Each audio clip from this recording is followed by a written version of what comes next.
Welcome. I am Jack Schlesinger. I would be shocked if many of you know me because, like most programmers, I'm not the face of a lot of the projects that I work on. I am a adjunct faculty member at NYU where I teach gameplay programming.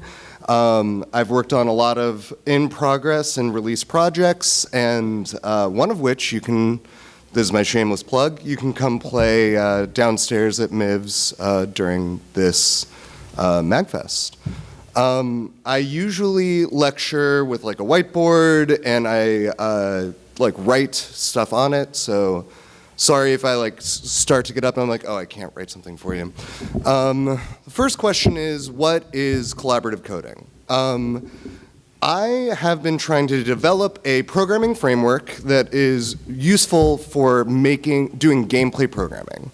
One of the really challenging things about working on games, particularly in the indie space, is that games are deeply collaborative. It's a collaborative art form.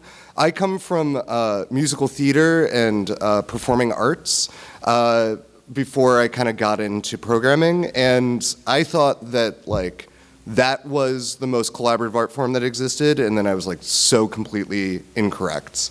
Not only in gameplay, in making games, are you collaborating with all of the other designers that are working on the game? You're also collaborating with the players and everyone else that's interacting with the object that you're making, often directly when you're in process of development and playtesting it. So the idea is that I would develop some kind of architectural framework that would help you make your code easier to collaborate with other programmers, with technical designers, and with non-technical designers. And it is still a little bit in process. So you are seeing something that is in process, which is also the way most of us end up programming. Essentially, I wanted to try to find something that allow you to work deeply with playtesters, with your designers, and with programmers. And oftentimes, people that are indie devs, when I talk to them about this stuff, they say, oh, I don't work with other people, I only work on myself, or I'm mostly a solo dev, or how can I apply these ideas to my solo projects? And the answer really is that you are also all three of those things at some point in the future or the past of your own project. 3 months from now, you are going to be working on code that you wrote 3 months ago, and you're collaborating with that version of yourself 3 months in the past. If that person 3 months in the past wasn't a good collaborator, you are going to have a bad time. A lot of the stuff that we're going to talk about is going to be a little prescriptive. And the reason is because I am applying tools that I've learned in my own programming practice, and I've tried to develop principles out of them. And you're seeing probably the middle stage of discovering all these principles and figuring it all out. And after I'm done here, I would love for all of you to come find me and talk to me. I really am looking for a lot of feedback and input on these ideas, what makes sense for you and what doesn't. Hopefully the stuff that is way too prescriptive at least will begin to give you some ideas for your own programming practice, for what types of things you could be thinking about. Or may point to some principles that I haven't even thought of. So essentially, we're going to talk about 3 things while we're here, or there's going to be 3 sections of what we're talking about here. The first, we're going to start with these pillars of collaborative coding, move on to coding guidelines, which are going to be the most specific, most prescriptive, this is based on how I work on stuff, and then kind of move back into these principles of collaborative coding that I've been working on. Also, because at NYU, where I teach, we mostly use Unity and C#. These examples will be in a C#-like pseudocode. There won't be anything particularly Unity about it, but if I fall into talking about Unity, forgive me or ask a question. Again, I teach, so if you have a burning deep desire, raise your hand. I will try to answer it in the moment, or we can talk about it afterwards. Great. So And the other thing that I've heard a little bit is like, well, software development architecture exists, right? Like, aren't we just kind of reinventing a lot of the wheel for software architecture? And the answer is kind of twofold. We totally are reinventing software architecture for games. And some of the principles are very similar to software architecture principles. Part of what makes game design and gameplay programming so great is that so many gameplay programmers are self-taught or they come into it from a different field. And the needs of gameplay programming are so different from any other type of programming. It's very challenging in most gameplay programming contexts to write unit tests, to the point that like most programmers I talk to in gameplay, about half of them like don't even know what I mean when I talk about unit testing. If y'all don't know, it's like coding tests into your project that like individually look at the minute functionality, like the units that make up your software. And that's because of these the needs of gameplay programming are flexibility and easy iteration and the ability to completely change direction or almost completely change direction over the course of the lifetime of a project. Usually when I'm making a game, I don't really know the thing I'm making while I'm making it, which is completely different from most other like programming, most other programming problems that you have to deal with. I love my notes for this slide just say I'm deeply ashamed of this slide. Helpful. All right, so here to start are what I think of as the 3 pillars of collaborative code. And since I made up collaborative code, you cannot disagree with me. The first is that collaborative code needs to be expressive, right? You need, while you're writing, the code needs to kind of show its own intention because everyone else that's going to be looking at this code, whether you like host it publicly for a lot of people to work on, whether you have other programmers that are on the team with you, whether you have like technical designers who aren't like strong programmers that need to try to understand the logic of what you're doing, like the perfect version of a piece of collaborative code would be something that just someone who speaks the same language as you would be able to look at it and understand what your intention is, right? Oftentimes that's completely impossible, but it's like that's like the idealistic dream that we can go for. The idea being that you want your code to be consistent. If you have some kind of a coding style, you want to stay in that. You want to like keep to the rules that you've set for yourself as far as like naming conventions, even as far as like brackets and indentation. I'm not going to get into like the indentation and bracket wars here. I think it's just far more important to be consistent, internally consistent inside of your projects. Comprehensible. These are all C's. I like that. Comprehensible. It needs to be in a size that you can actually look at one part of your screen and see an entire like encapsulated function and see and have it be named in a way that you can like understand what that means. My like golden rule is I like deeply scrutinize any functions that are longer than 15 lines. Like deeply look at whether or not that code needs to be multiple lines. And clear, obviously, that's what we're doing, and clean. This is the biggest thing. Commented out chunks of code are completely the mind killer. It breaks up the flow of what you're reading. You can't really read. Suddenly you're looking and trying to decide what someone meant in the past. We'll get into a little bit more about how version control can help you with that. All right. Without being easily understood, your code is going to be challenging to collaborate on. I think we can all agree with that. Systemic is the second pillar of collaborative code. You want your classes or your systems to be single responsibility, right? To have just one thing that they have ownership of and hopefully be like low exposed and like low coupled so that it's really easy to define which parts are have which responsibility. You want that to be clear, which is a little bit related to expressiveness. You want to keep simple access. You know, use those access modifiers. We'll get into like more explicit stuff later. And keep it well encapsulated. And then finally, without being organized into systems, it's difficult for collaborators to like own a domain, right? If you're working with a sound designer who is technical and you have all of your sound code just threaded into all of the rest of your code, it's gonna be really difficult for them to like have ownership and work in the sound code.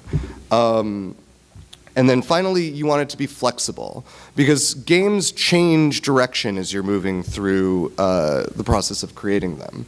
You need it to be like easily iteratable, which is part and parcel with encapsulating stuff and breaking it out. You want your code hopefully to be as reusable as possible. The longer you work in games, the more you're gonna create this code that you start like carrying with you from project to project that's specific to that engine that you're working on. And part of that is making your code as flexible and parameterized as possible. You want it to be extensible, and this last one kind of sometimes surprises people. You want your code to be dispensable. You want to be willing to get rid of something if it's not working. You don't want it to be everything to be so interdependent that you can't take a piece out of it. This is also deeply related to something that comes up in games a lot, which is if your code is deeply interconnected and none of it is dispensable, it's really hard to like harness parts of your code to use it in other applications, right? If you wanted to make an attract screen where an AI plays your game for you, but your AI code is like deeply like interconnected into all of the rest of your like update loop and everything else, it's hard to like just pull out the AI and apply it to a different circumstance, like your attract screen. Without being flexible, your other designers won't be able to steer the ship. And this applies to technical and non-technical designers. If you make your core gameplay loop impossible to change, your non-programming designers won't be able to like contribute as much because their contributions will be met with, oh, I didn't make it that way, right? Now, with all of this stuff, I was hoping to make like this beautiful Venn diagram slide that could be like, oh, if you do this, then this loops into this, and this is the answer to having your code always be flexible and your code always be perfect.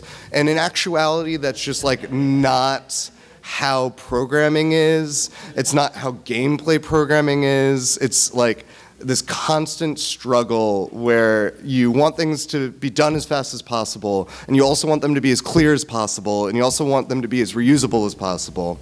So I don't have the answer for this yet. If you do, like, please come talk to me. I would be excited to talk to you. I don't mean that as like ironic or like sarcastic. Like, if you have ideas, I want to talk with you about it.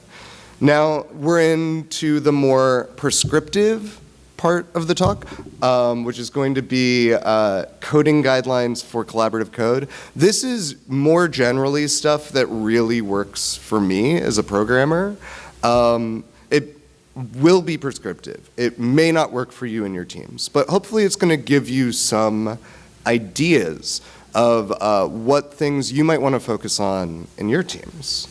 All right, so first, do use explicit access modifiers where they work. This is your public, private, protected. Access modifiers are just a really important tool in your programming toolkit for showing your intention. There's no reason not to make everything you write public, particularly in an engine like Unity, where when you make every variable public, you can see it in the inspector, and you can adjust it there, and it becomes like, it's like a very easy trap to kind of fall into. But the problem is that when you do that, you're not communicating your design intention to your collaborators, right? When you make a variable private, for those of you in a C# context, or Java context, that means that it's only accessible inside of the class, not just inside the class, but inside of that instantiation of the class. You're preventing your collaborators from like really like understanding what functionality you intended to be used outside of that scope, right? If every method is public, it's really hard for your collaborators to know like what was meant to be used outside of that system. It also limits the amount of information that's bombarding your collaborators. And my slide says it's 2019. It's 2020. In 2020, IDEs kind of like throw everything it can think of at you, and it's autocomplete. And if you have like this really like bare system that just exposes like 4 or 5 methods and 1 or 2 properties, it's really easy for your collaborators to know what you intended them to look at and access. My like typical example is network access code, where it's like your network access code should probably just have like a function called connect and disconnect that are parameterized, maybe with default parameters, but that like give you all of the access into that function that you would otherwise need. This tiny, tiny example is a property, which in C# you can use properties to publicly expose variables that don't but like basically give read-only access to variables. It's like a really powerful tool in your toolbox. For those of you who aren't familiar, you use the get keyword to allow people to access it, and then private set, or you can change the access modifier of setting. Don't use abbreviations. I know it feels easier to write, but again, it's 2019, as my slides say. It's 2020. IDEs will autocomplete your variable names for you, and the like abbreviations kind of get in the way of your collaborators being really able to read your code as though it's stating your intention, and it's just clearer. This is the last time I gave this talk, someone was like, what about saying for I equals, and the answer is yes. But common coding conventions are fine. You shouldn't write for int iterator equals 0. I mean, you can if you're collaborative group, it's important to them. But yeah, the common abbreviations are generally fine, but this usually comes up when, like, even acceleration can be confusing, especially in a games context, right? Is that the, like, maximum acceleration? Is that your current acceleration? Is that your clamp for acceleration? Is that your acceleration per frame or per second? So it can be important to be as explicit as possible.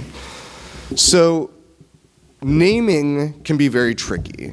The kind of clear-cut way, the clear-cut explanation that I found is to not name things on implementation, but to name them on functionality, right? If I have this function, compute vector of damage multiplied, enemy attacking enemy, that is the implementation, right? I have some vector of damage that I'm multiplying, but that's not what I want that function to do, right? I want this function to return an integer that's the damage amount of this enemy, right? So finding like ways to like, it's like the difference between clamp for player health, which is implementation, or maximum player health, right, which is your function. It's gonna make your code like much more readable, much more straightforward. And the other rule that I recommend is usually like write your variable names as though they're meant to be read out loud, right? Like there's a big difference between current acceleration and acceleration current, right? The second one even sounds like it might be related to electricity or something like that. And it's something that I actually see a lot because you tend to write as you're thinking of it. You're like, oh, this is the acceleration. Oh, which acceleration? It's the current acceleration. But going back and like making that change, like adjective noun as it is in written English, or whatever makes sense in the native language that you are writing in, would be a strong recommendation. All right, don't use piles of primitives for the same function. This is another thing that I tend to see a lot in code. A lot of people end up using a lot of primitives with very similar names that have similar functionality. And like this example is like all of the physics information about the player and multiple different primitive variables. This is can become very confusing, and it like turns on you being able to see like an individual like letter difference in a variable name. Autocomplete isn't going to help you very much anymore. The thing that if your language supports composite data types, that is a strong way to do it. And if it doesn't support composite data types, but it does support classes, a simple class that has no methods is the other way to do it, right? Here, the downside of this is clearly, for those of you who don't know, when you have a composite data type, it all gets loaded into memory when you're doing it. However, we're looking at 32 times 5 bits of memory for access information. I'll take it in 2020. You know, that's computers are so much faster than they were. I'm 32, and when I was in school and learning to program, this would have been deeply disturbing in the old C days, where it's like, oh my gosh, you're loading all this into memory every time, and like you can't run this on like a Raspberry Pi that's failing. But it's just not the case anymore, and it definitely makes your code far cleaner, right? So this slide, we have all of this information. When I want the player's X rotation, I have to get the variable player X rotation. Remember that I've called it that. Here, I have one physics information for the player that is made up of axis information for X, Y, and Z, a bool for being locked in place, and a refresh rate. And then I can just get the player's position by saying player.x.position. I can get its speed on one axis by like getting the axis information speed, or it's the axis information acceleration. It's a small step of encapsulating this information that's going to make the code so much cleaner and easier to read. So really, I forgot that I had the slide, so I said all of this out loud, but it's a good reminder. The alternative to using a composite data type is that it's very difficult to read. It can be confusing to maintain and make changes when everything's as locked in as that is, and it's just not reusable, right? Like now that when we go back and look at this previous code, I could have an array of players that all have this information. I could have every enemy have its own physics information, right? Instead of having each enemy have all of these variables with all of this information in it. Do use return values. I feel like functions, encapsulated functions with return values are one of the least used things that intermediate programmers tend to kind of not use. This is a good example of like a timeout for a skill to see if you have like a skill available, right? So a lot of times earlier in their careers, programmers will write things like if current skill.timeout is less than or equal to 0 and current skill.chosen, do this, right? Instead, you can make a function called isAvailable that returns that information. That like returns whether or not, like returns that check, and suddenly your if statement just says if isAvailable skill, do the thing. Suddenly your code's very readable, it's reusable, and like if you have multiple skills that have different checks, you can toss a switch statement in there. As you add like more things, it becomes easier to use. It's a little unclear, right? It's not obvious that you're checking that the skill is available. It looks like two checks, and you have to like read it and know what the intention is already. It's hard to reuse, and it's very difficult to change, right? Every time you go back to that top line, you have to remember why you wrote it. You have to remember what you meant at the time. You have to know what that the timeout is counting down and not up. You have to remember what current skill.chosen means. And that's just if you're programming on your own. If you're programming on a team, every time any person looks at that code, they have to try to intuit what you meant. It's unclear, it's a little hard to reuse, and it's very inflexible, right? So all of these kind of coding guidelines relate to expressiveness. And the way that they relate to it is that expressive code ideally will explain its own logic, right? When we look at, this is kind of like a beautiful line of code that people who like use Unity like a little bit take for granted. If you're like, oh, transform.position.x is like how I get the x position, right? Like that's just how what the engine provides to me. But when you find that you're like working in other engines, or you're not working in an engine, or you're like doing weirder stuff, the idea of encapsulating all this information in a way that like if you've been programming for a while, you can just read this line of code and know what the intention was. That's really nice, and it explains what the logic is. So that is our first pillar, coding guidelines, expressive code. Now we're into systemic, flexible? I don't remember. We'll find out at the end. How exciting. First, have any of y'all heard the term magic numbers? A lot of nods, some not nods. Magic numbers are the idea of hard coding in a value into a check, right? In this top line, we have player.transform position. Oh, there is some Unity looking code in here. Plus equals 0.5f times vector 2 to the right. So the idea being that like, oh, we've hard-coded in that the amount that you move when you press the right arrow is 0.5f. Now, those of you familiar with Unity know that that probably means a world unit, but like, even if you are familiar with Unity, this line is not super clear. You have to read the entire thing to have a good idea of what it meant. And this is where you really want to use tuning variables. One of the programmers on Ridiculous Fishing told me this story of trying to tune. Everyone heard of Ridiculous Fishing? It's an iOS game where you fish. It's great. You should check it out. They were trying to tune the game, and it's a physics game. They're like, oh my gosh, our game isn't fun. Like somehow this game isn't fun. We don't know why. We think it's really good. And they just took every hard-coded value in the entire game and put it into one static class. And just adjusted those numbers, and a week later they're like, oh my gosh, this game is really fun.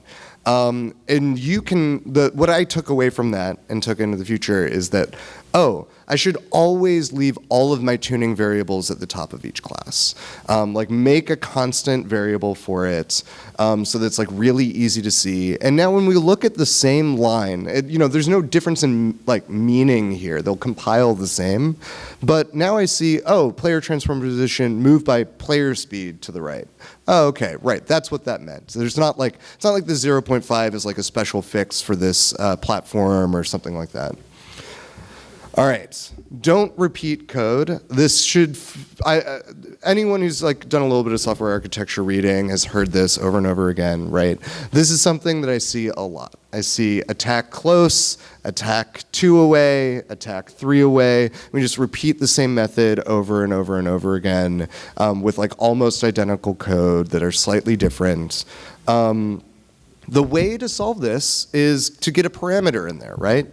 Try to encapsulate your code and then simplify it as much as you can.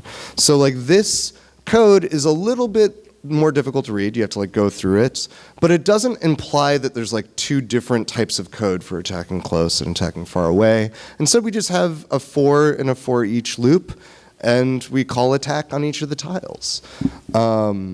These types of like really simple encapsulated functions are really great. They make little building blocks that you can make all of your code out of.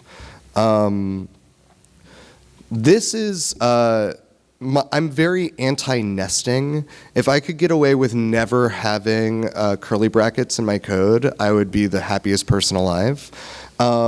This is like I said, some of these will be too prescriptive. This one may be. This is like the warning bar. This may be a little bit too prescriptive. However, I think that this is almost impossible to read code. And this is also how like a lot of my code tends to look as I'm like in the early prototyping phases or as like add new functionality really quickly. So if we like go through this code, it says that we get the player's spell book, and then we check that the spell book exists, and then we check that there's free slots and that the player's intelligence is the right level. Then we get the player's magic school, and if the player's magic school exists and its name doesn't equal the spell's name, then we add the spell, right? which is kind of how like when you're programming something or when you're developing or designing, it's like very easy to like have this type of structure in the game that you're making. This is where return values, I'm going to proselytize about return values. This is where return values really save you. If you fall out of a function early, not only do you reduce the amount of programming that you're doing, it's like more, like better, what is the word I'm looking for? It's better as far as like runtime. You also, suddenly your code looks like an instruction booklet on like what the logic of that function is, right? Now suddenly we get the spell book, and if the spell book isn't null, then you fall out. You fall out if there's not free spots. You fall out if the intelligence isn't high enough for the skills level. So when you write code like this, it becomes really easy to add in more conditions, to change the conditions. When I look at something like this, I say, you have to go through every portion of it in order to know what is happening to be able to make changes. Here, you are seeing like the to-do list of this function, and you can add or remove things as you want. Returning on the opposite of the check for something that's nested is the other way to do this. This is kind of like the core of it, right?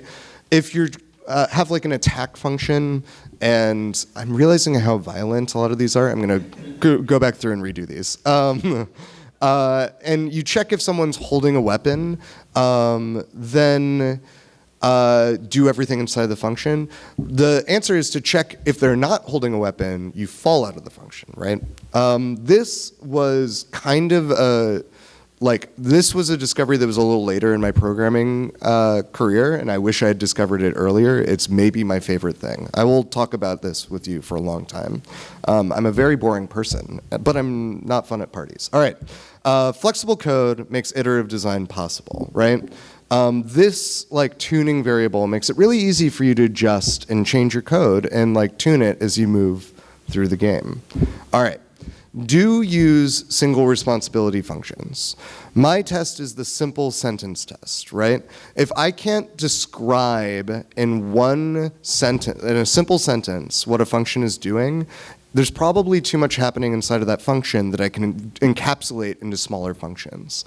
I said earlier, if you can keep everything inside of your screen at one time, like you can make changes and understand what the code is doing faster, right? If each function fits on your screen, you can see what the function is doing, which is part and parcel as well with like removing commented code, using version control to do that. So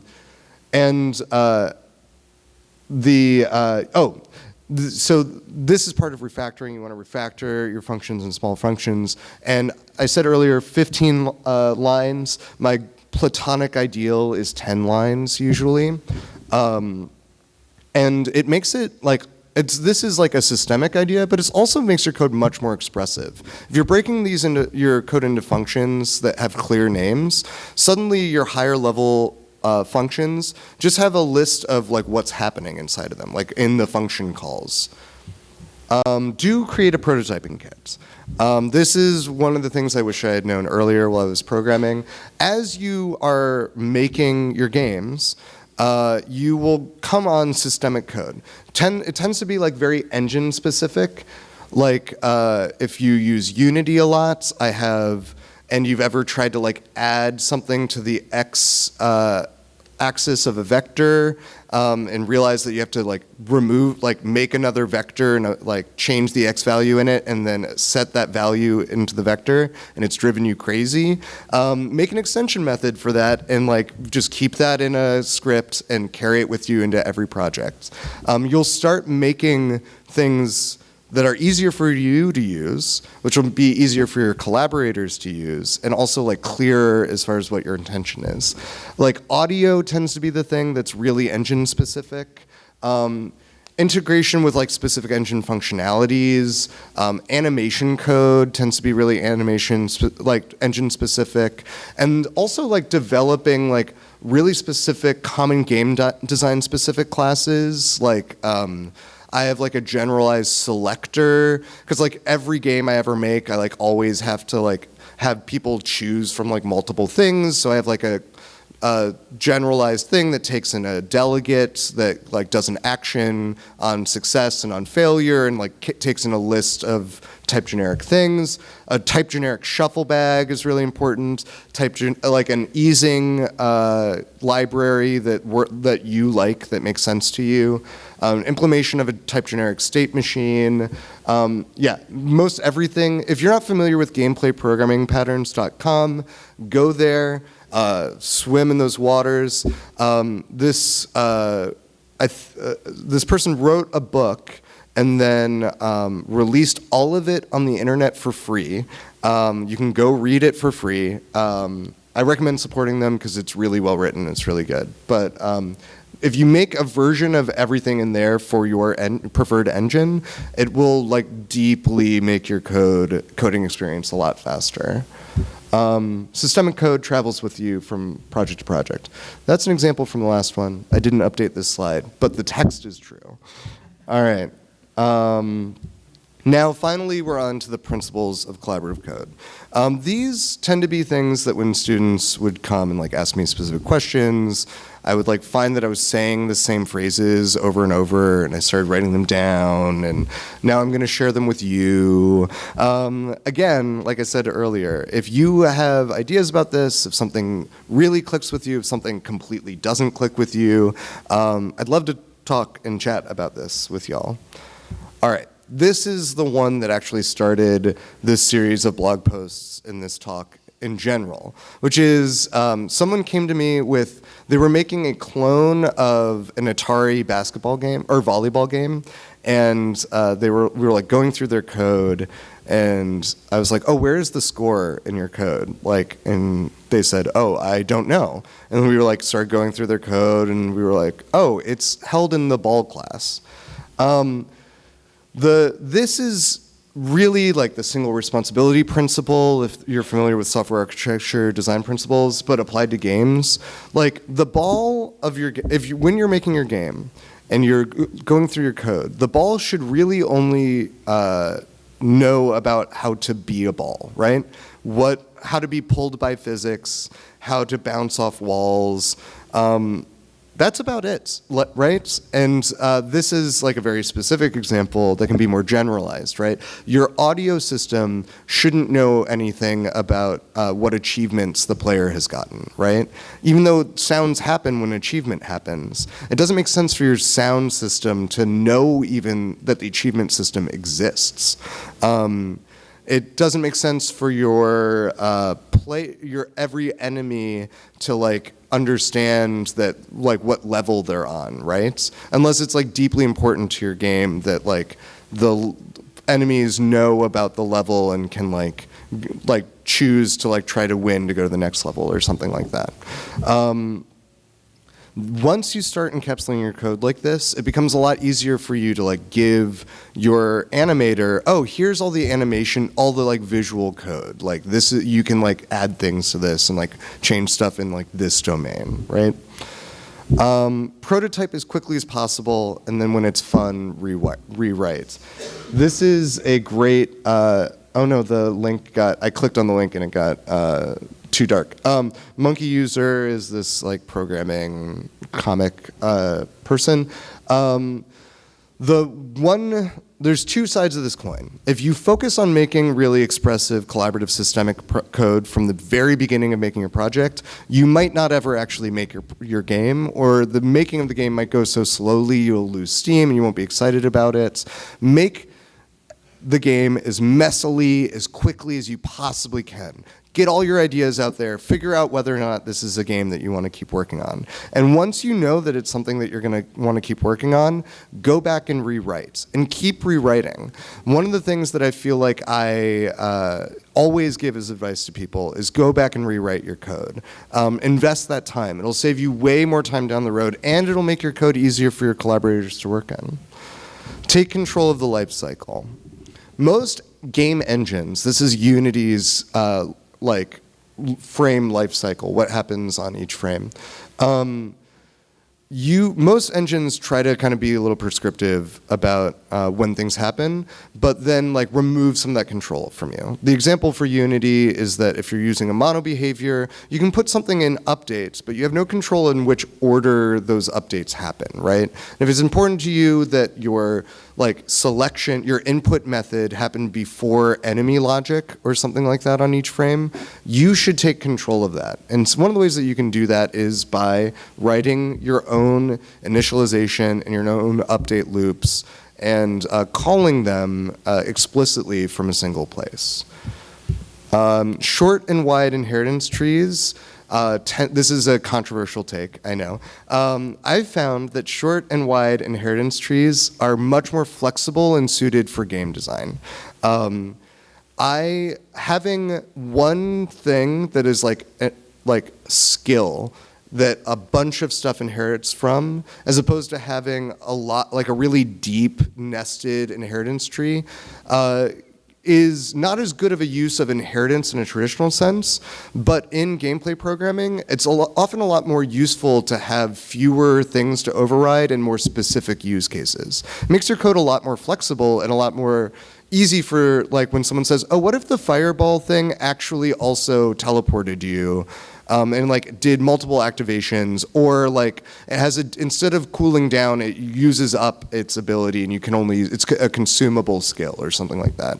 It allows you to be able to do those things more quickly as other designers or yourself comes up with ideas.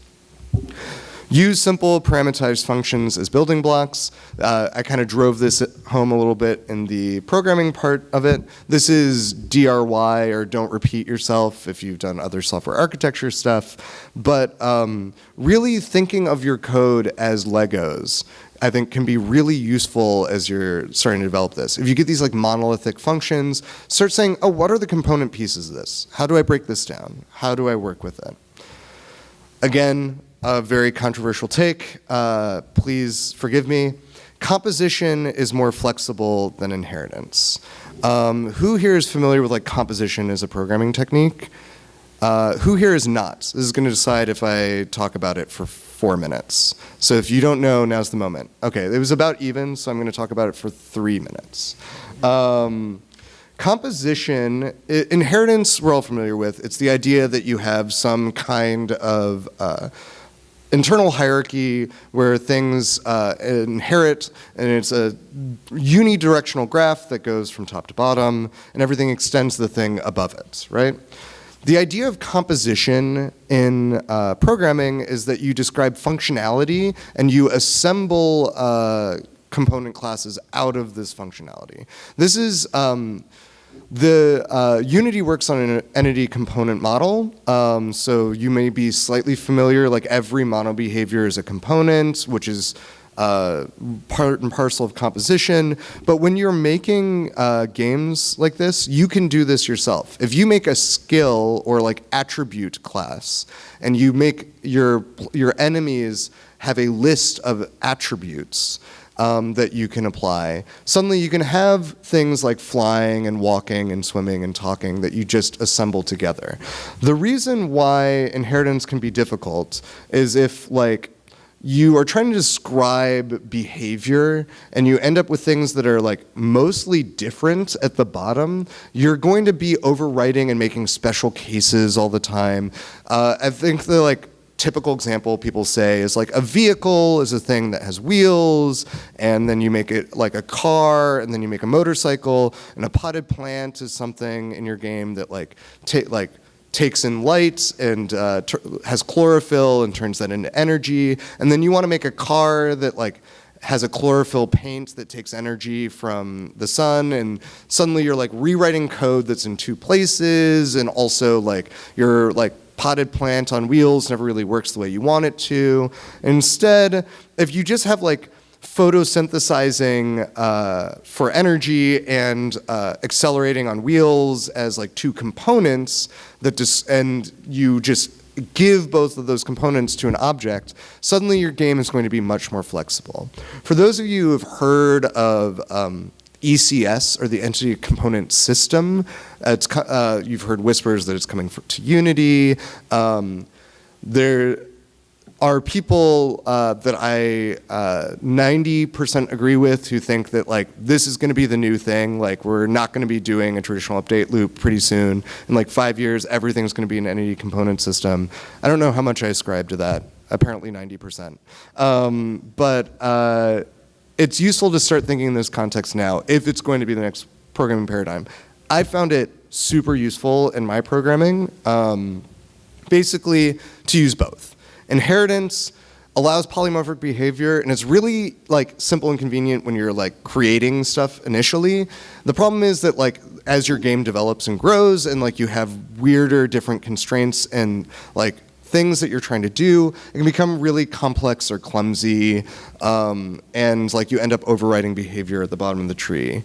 Composition, the pro is that like it's really straightforward to like extend relationships and like add behavior like really fast. The problem is you don't have polymorphism, right? You can't like identify this is an like inherits from enemy, and it's like less convenient like to be used in that way. I recommend using like a manager class in that context, like that like kind of gives you a lot of the polymorphism that you really want. Even though I know I'm going to be pilloried for recommending using a manager class. All right, I have just talked for 45 minutes straight. What should you take away from this, right? I think you should use the ideas that we just talked about where they help, right? Where this can be useful to you in your programming practice, with your collaborators, like figure out, like just let this stuff percolate and see where it helps.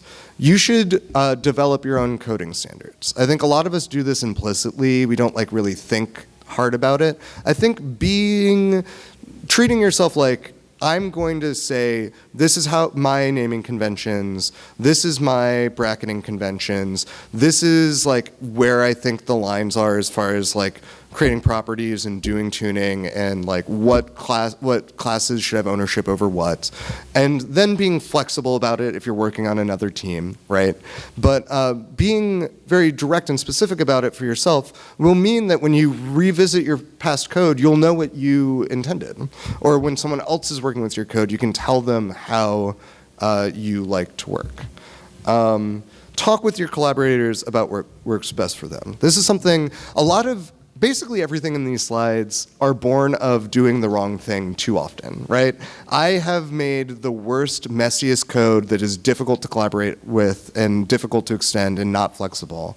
And I think the one thing that I've learned is like being really clear and having conversations saying, how do you like to program? Let's look at some of our old code together. Let's like invest this time in each other and seeing how we both like to work and like talk about like, when I say like, let's put this on Git and you really prefer Subversion, like, let's not just like have me put it on Git.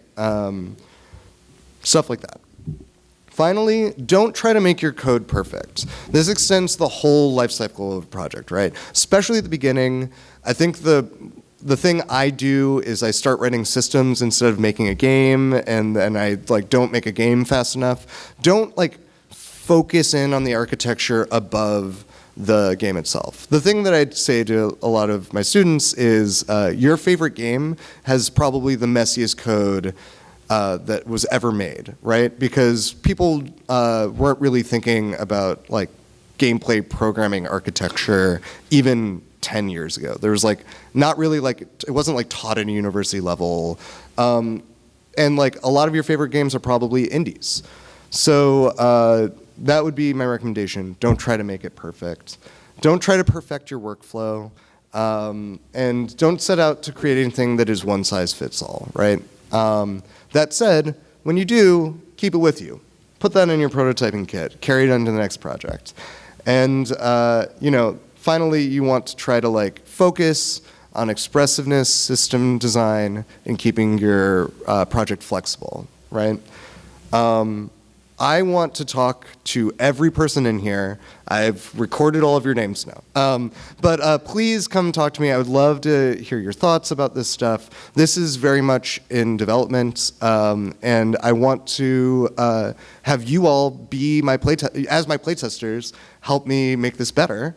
I am sometimes at Miv's booth 30, showing the game One Hit Wonder. Sometimes Jeff, who's right there, will be there. He's also an amazing game designer that you should all talk to. And you can reach me on my website, and you can find me on the floor. And I just want you to know that I am here with all of you, all right? Thank you all so much. We have 10 extra minutes if anyone has questions. Oh, yeah, sure. This is much nicer. No one ever applauds me in class. I think they really should. So now is a perfect time if people have questions. Also, I'm going to stand out there for like 15 or 20 minutes if people don't want to like ask a question, because that can be weird. Also, how would you have questions about this? But if you do. I have a question. How would the editing component system replace the traditional update? So I misspoke a little bit. It would still have an update loop. The idea being that it would replace like the mono behavior game object system, right? So entity component system, the idea being that you are describing behavior, and then you're kind of like on one axis of a database, and then you have all the entities in your game on another axis, and then you're basically doing database operations on each of them. You choose like which behavior you update in which order, and then you update it for all of your entities at a time. And it kind of like removes a lot of the way that we tend to think about things as being objects in space in a game. It's very bizarre and weird. It's in beta in Unity right now. You can find a really better write-up than the description I just made on gameplayprogrammingpatterns.com, where they also have like a recommendation of how to implement one yourself. I would totally recommend implementing one yourself because it's also good practice in taking control of the life cycle of your function, of your game. So it can be really useful in that context. But I totally misspoke. Yes?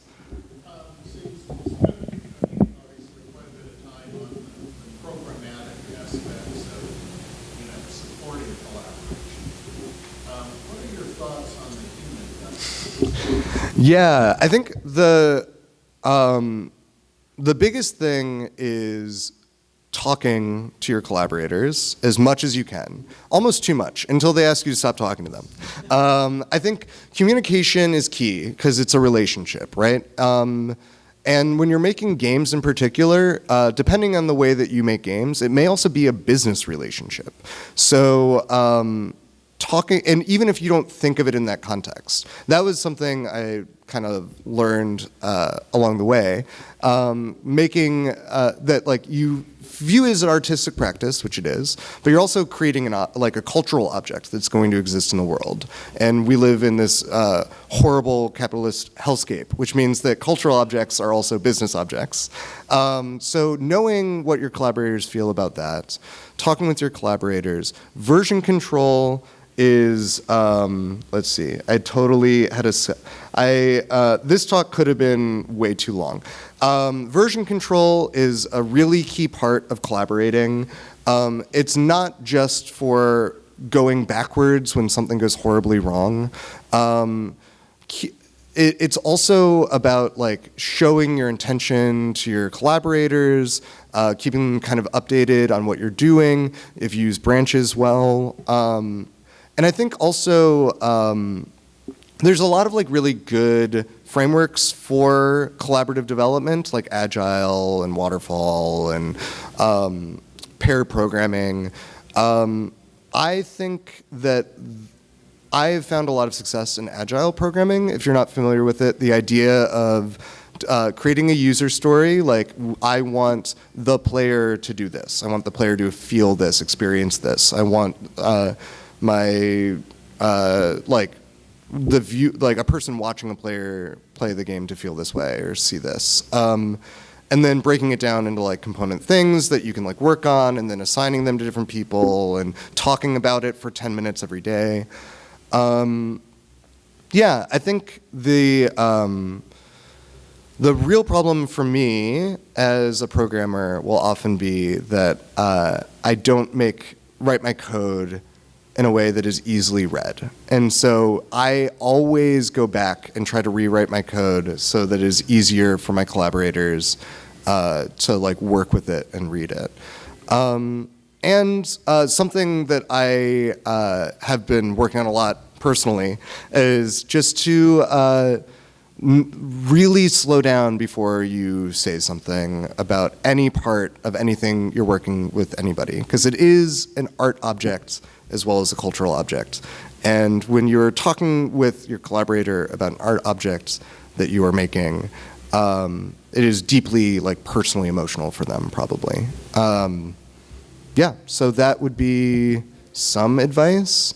That's about all I have. Anyone else have any other questions? Oh, yes.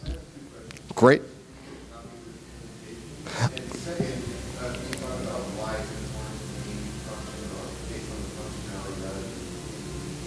Great questions. I'm planning on writing this up. I'm either going to like write the, so a lot of this is kind of like in blog posts on my website, another shameless plug.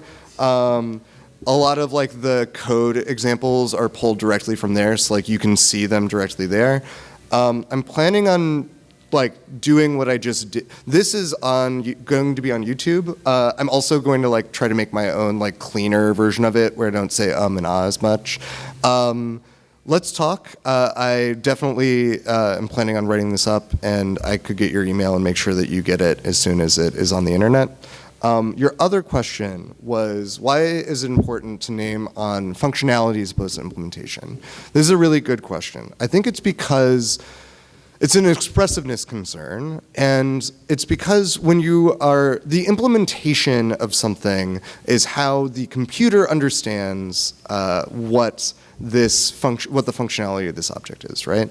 The implementation is like, oh, I'm going to use this library in this way, or I'm going to use this engine functionality in this way. The functionality, as I define it, is the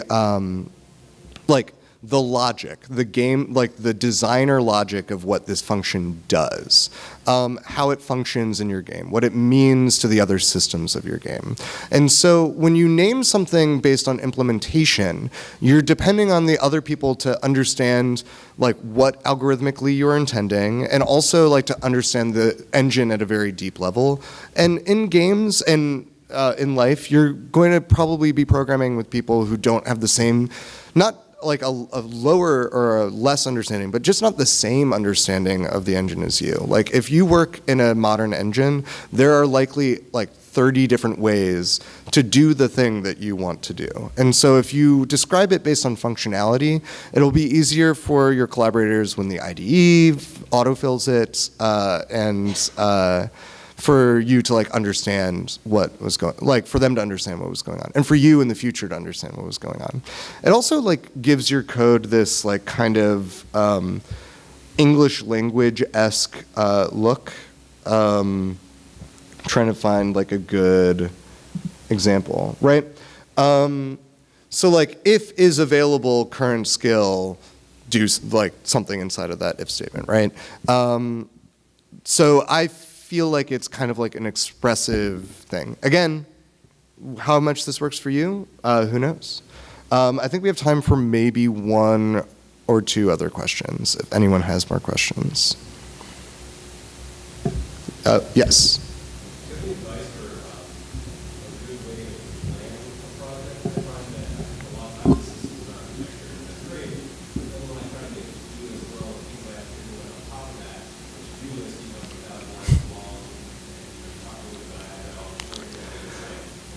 What I've found works the best, and this is related to your question as well, is that whatever works best for my collaborators tends to be the best thing. The person I collaborate the most with right now, we have a Apple Notes folder where that is a horrible mess where we just type things as we think about them, and we have a Slack where we write questions to each other and then copy the questions verbatim into an Apple Note.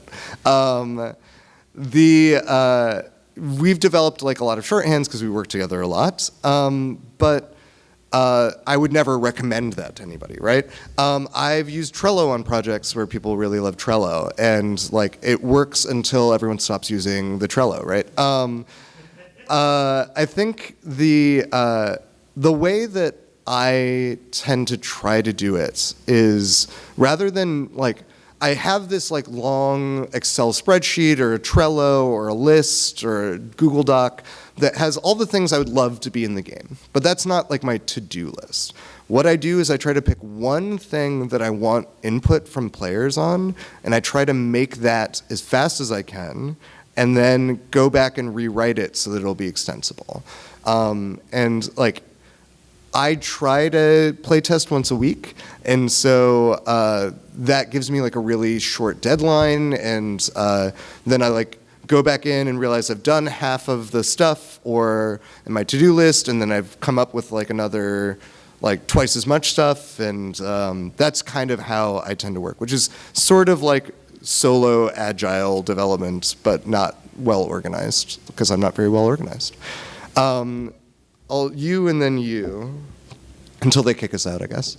How do you integrate testing into your collaborative? This is a great question. I feel like testing is really hard to do in games, right? I think there's contexts in which testing is really valuable. Unit tests are really good for like AI, for anything that is like not like clear to and like visible to the user.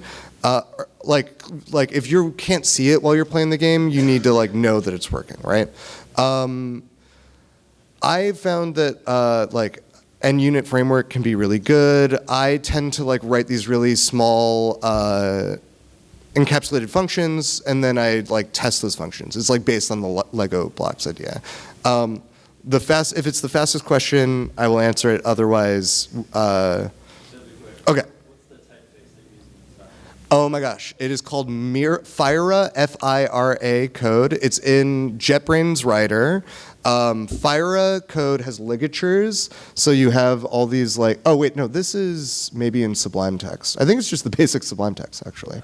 Yeah. These are the basic Sublime Text things. I would recommend Fira code as ligatures, so your like not equals looks like an equals with like a line through it.